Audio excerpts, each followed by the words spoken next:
بسم اللہ الرحمن الرحیم۔ السلام علیکم۔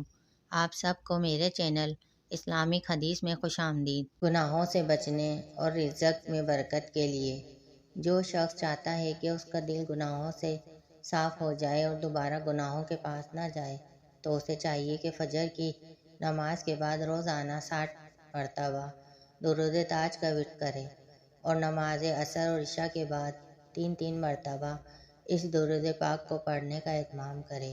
انشاءاللہ درود تاج کی برکت سے اس کا دل پاک و صاف ہو جائے گا اور ولایت و معرفت کے دروازے کھل جائیں گے۔